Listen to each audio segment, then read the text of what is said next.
Om Namo Bhagavate Vasudevaya.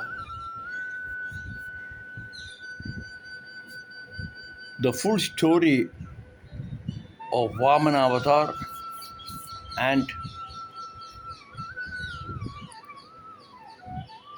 Bali or Mahabali. Srimad Narayana had advised Devas to seek conciliation with Asuras, also called Daityas, who were their cousins, in order to seek help to churn the ocean of milk to get the nectar of life, that is Amrit.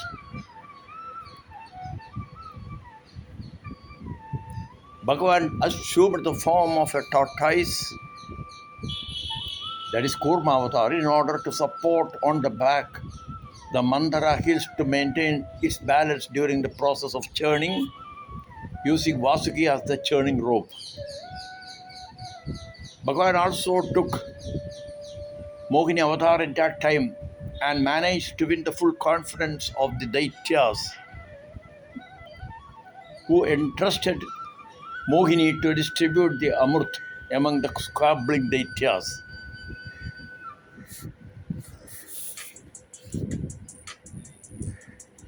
However, Mohini managed it in such a way as to ensure the distribution of the Amrit only amongst the gods.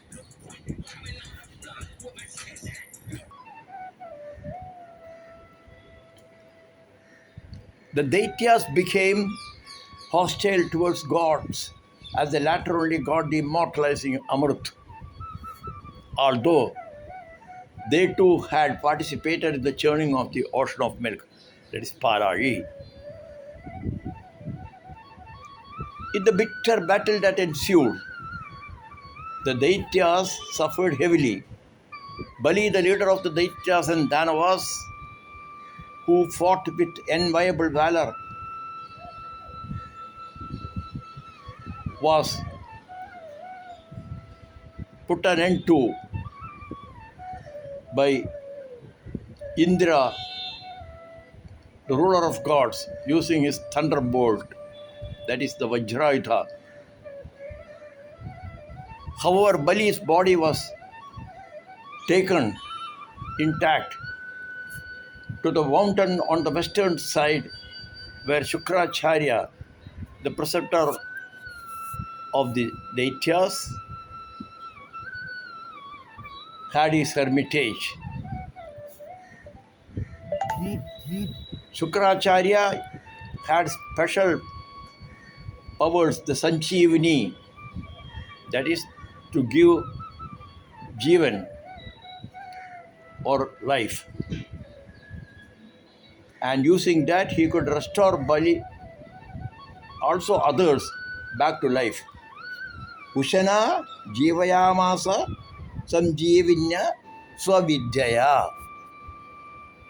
That is the self-possessed knowledge and powers of Sanjeevani to infuse life and bring back the dead to life.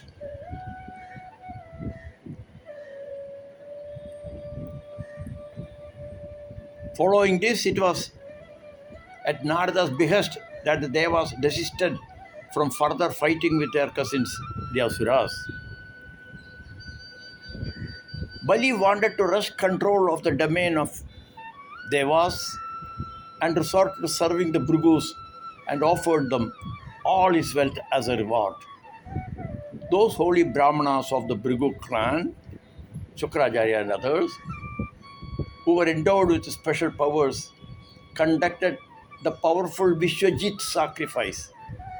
Vishwajit means to conquer Vishwa, that is the world.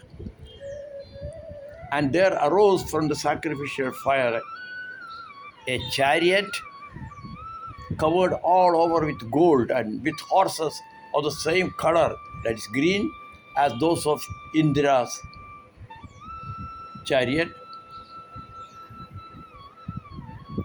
Then an emblem of a lion and an inexhaustible stock of powerful arrows. Bali's grandfather Prahlada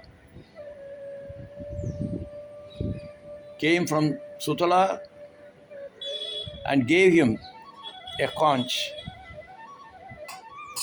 Paying obeisance to Guru, grandfather, and the holy Brahmanas,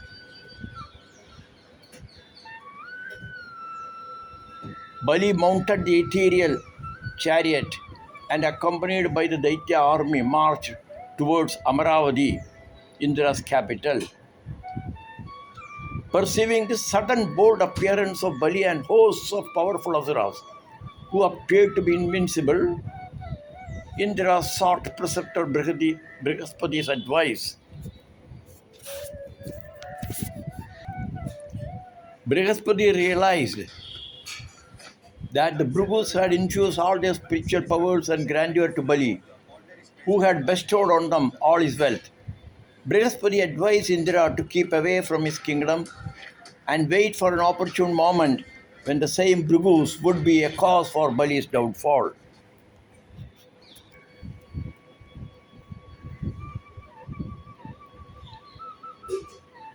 The preceptor also pointed out that while earlier the Devas had the time, that is Kala Chakra, in their favor, now it was the turn of the Daityas to enjoy propitious time. And Aditi, mother of Indra and other gods, who felt greatly aggrieved, sought husband Kashyapa, who was back after a long period of severe austerities and deep meditation. Aditi sought Kashyapa's blessing for a son who would be able to bring back her sons, the gods, to their celestial kingdom.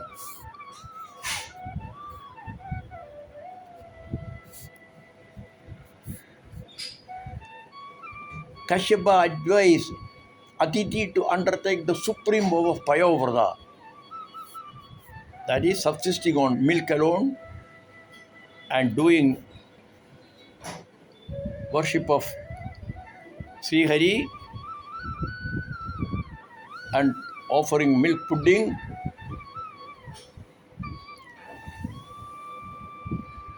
for a period of 12 days during the bright fortnight in the month of Phalguna, with strict adherence to the vow and reciting hymns and praise of the Almighty, so as to be blessed with a son.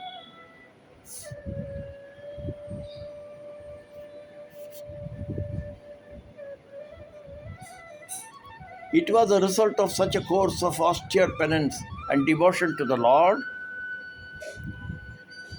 that Aditi was blessed with a son, the dwarf-sized Vamana, an avatar of the Almighty, who had appeared before Aditi and confided that a part of himself would be born as her son. Swamshena putratvam upethya. It was the 12th day, the Shravana Dadashi of the bright half of the moon at the auspicious hour of Abhijit at midday. The 12th day of the bright half of Bhadrapada is called the Vijaya Dwadashi. At the time of investiture with the sacred thread, gods bestowed on him the following appropriate for a Dvija. Brihaspati, sacred thread, and imparted Brahma Sutram, that is the Gayatri Mantra. Kashyapa gifted the Mekhala, a cord made of munja grass to tie around the waist. Goddess of earth gifted deer skin. Moon god Soma gifted the sacred staff Danda. Mother Aditi gifted Kaubina Chadanam, a piece of cloth to cover privy parts. Jyoyu the deity presiding over the sky, Chatram, an umbrella, Lord Brahma, the depository of the Vedas, Veda Garbha, gave a kamandalu. Goddess Saraswati gifted Akshamala, a rosary of Aksha seeds.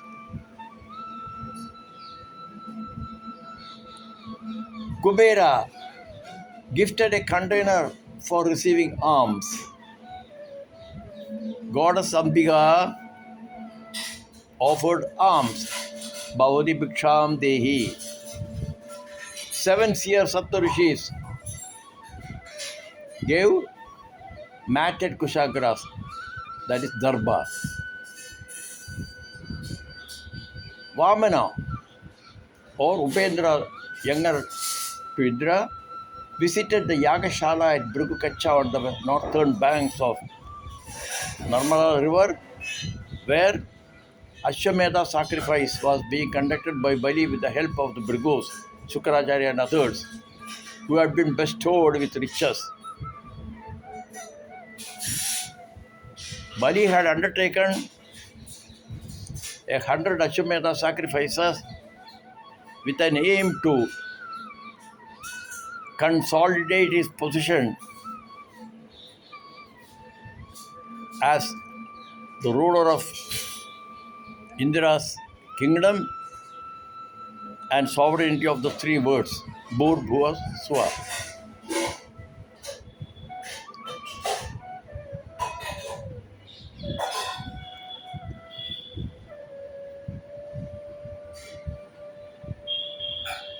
Bali saw the dwarf-looking Brahmana radiate splendor as he entered the place. The Bhrigus as well as Bali wondered if it was the sun god or Vibhavasu, that is god of fire, or the sage Sanat Kumara. Bali received the little Brahmana carrying an umbrella, a staff in one hand and a kamandalu with water in the other, with honors due to Brahmanas, like washing of feet and the wash water sprinkled on his head. Bali queried what he would like to be offered: a cow, gold, a luxurious house with delicious food, drink, even a maid, or prosperous villages, horses, or elephants with chariots. Anything that he asked for would be unhesitatingly given on the auspicious occasion of the sacrifice.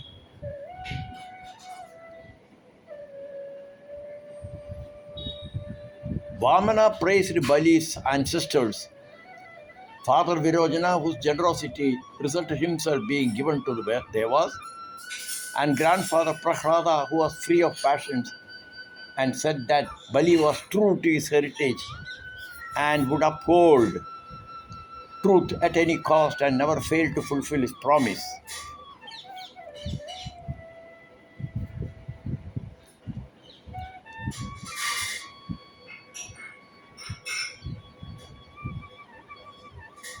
However, the divinity Brahmana said that one should ask for as gift only that which is needed. Otherwise, one will never get satisfaction with unsated desire for more and more. He had no desire for riches, but wanted only a small piece of land measured by 3 paces. Bali, who had wrested control of the 3 words, remarked that the diminutive Brahmana was puerile, as he could ask for anything including the 3 words at that time of sacrifice.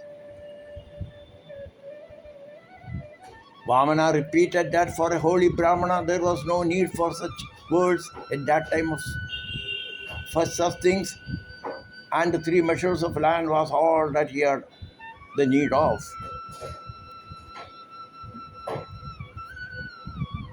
Unhesitatingly, Bali took holy water in his palms in token of vow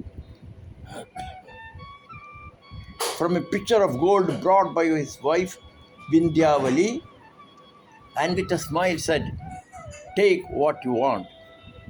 Sa hasannaha vanchadaha pradigrihyatam. Shukracharya realized that it was God himself who had come there to punish Bali and take back control of the three worlds to be given back to God, and advised Bali against granting the Brahmana boy's request. However, the king stuck to his promise already given to Vamana and ignored his preceptor's advice by saying that if God himself had come to him with a request, there was no better blessing. In any case, he could not violate his own vow and cause blemish to all the illustrious line of Prahlada and Virojana. This infuriated Sukracharya, who cursed Bali to be deprived of all his power, position, and grandeur. This was what Brihaspati had earlier foreseen when he had advised Indra to wait for an appropriate time. Now, there is a version that says Shukracharya assumed a minute form and placed himself inside the spout of the Kamandalu to stop the flow of water. His one eye was poked by Vamana with a blade of kusha grass while removing the blockade from the spout. However, there is no such mention in Srimad Bhagavatam. Bali stuck to his word and offered 3 footsteps measure of land as wanted by the holy Brahmana. Vamana instantly grew to such a wonderful extent that he, the Almighty, appeared reaching out to the Satyaloka. Bali could see the diminutive Brahmana in cosmic form and was already blessed.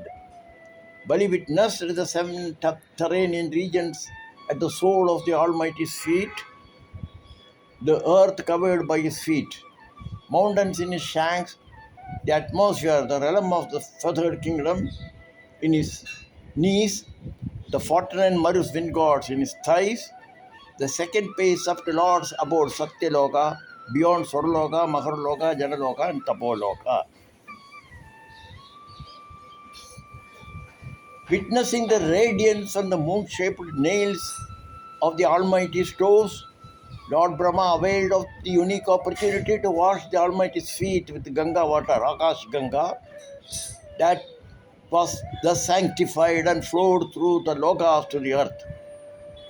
Jambavan, with the speed of thought, ran around the Almighty 21 times, beating drum to herald the success of the Almighty's mission.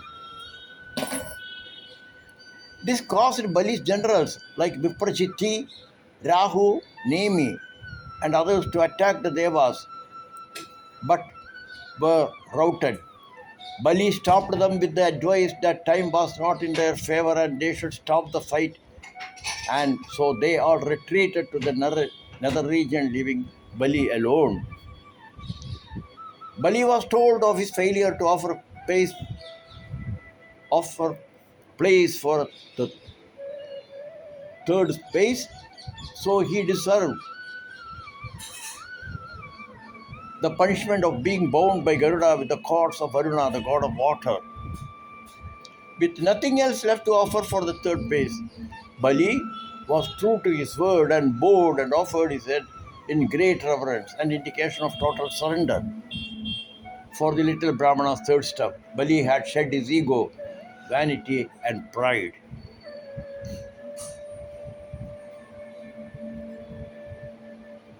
Lord Brahma said to the Almighty that Bali, with nothing else left to claim as his own, had offered himself and so deserved to be set free of bondage. Vindhyavali, Bali's wife, said that all the words were his creations, and those like Bali vainly thought that they had all the rights to the same, whereas there was nothing which they could rightfully call their own.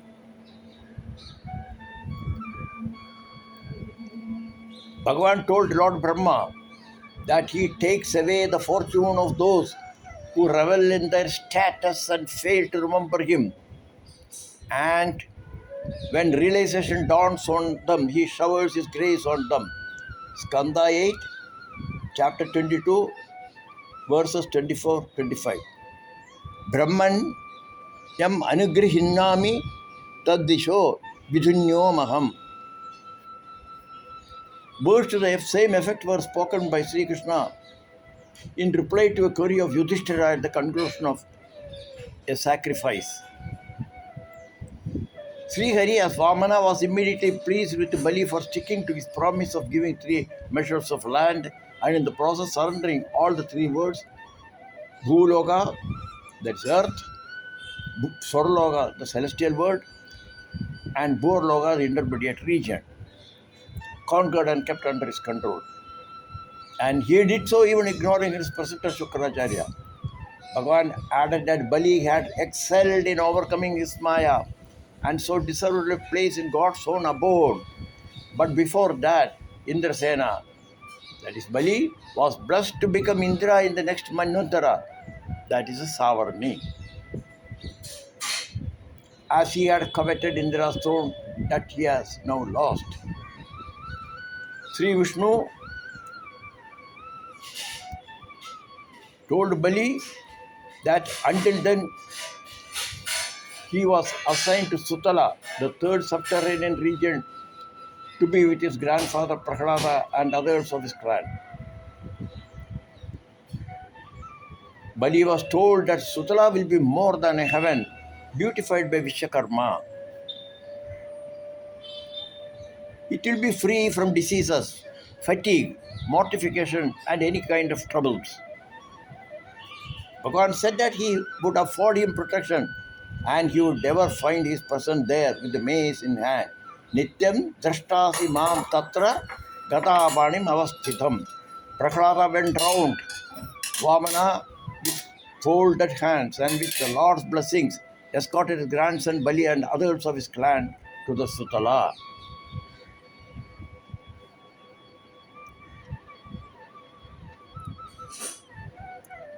Now, here Bali bent his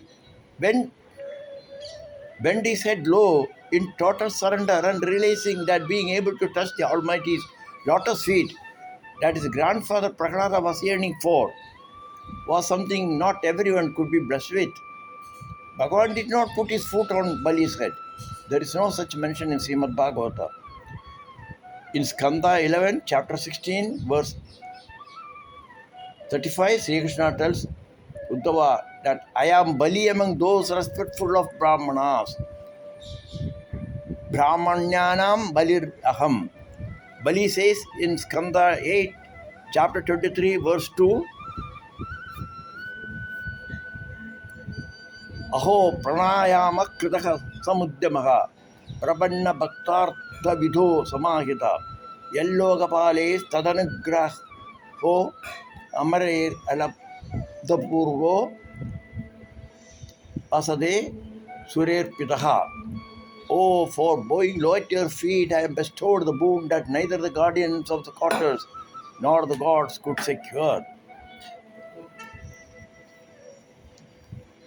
Srimad Bhagavatam, Skanda 10, chapter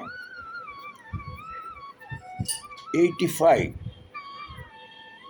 Sri Krishna and Balarama go to Sutala to bring back the 6 sons of Devaki born before Sri Krishna and instantly killed by Kamsa.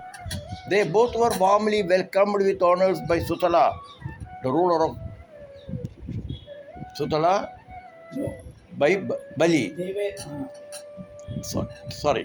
They both were warmly welcomed with honors by the Sutala ruler Bali, who sought the Lord's blessings to have full devotion to and seek the Lord's lotus feet, free from all desires and bereft of Rajasika and Tamsika traits altogether.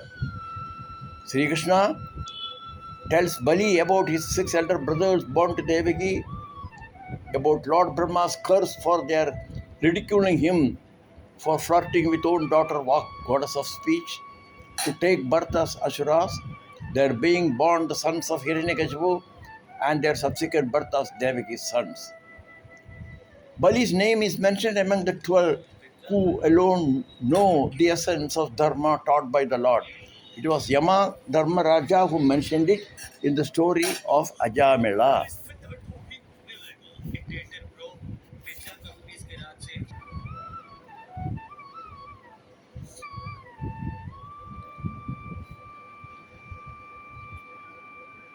Skanda 6, chapter 3, verses 19-20. Swayambhuhu Naradaga Shambhu Kumaraka Kabilo Manuhu Prahlado Janago Bhishmor Balivyaya Sik Vayasika Vaidhyam. Balir Vyayyasikar Vayam. Bali is counted as one among the 8 Chiranjeevis along with Markandeya, Parshurama and others. Ashyatthama Balirvyaso Hanumascha Vibhishanaha Kripaka Parshuramascha Saptede Chiranjeevinaha Saptedan Samsare Nityam Markandeyam Ashthashtamam Jived Varshashadam Sobi Sarvavyadi Vivarjitaha. This sloka means one will have the blessing for a life of 100 years free of ailments by remembering daily these 8 Chiranjeevis. That includes Bali, who are all God blessed for their piety.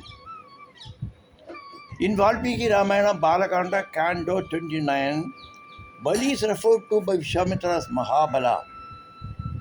Yajnam Chakara Samahan Asurendro Mahabalaha.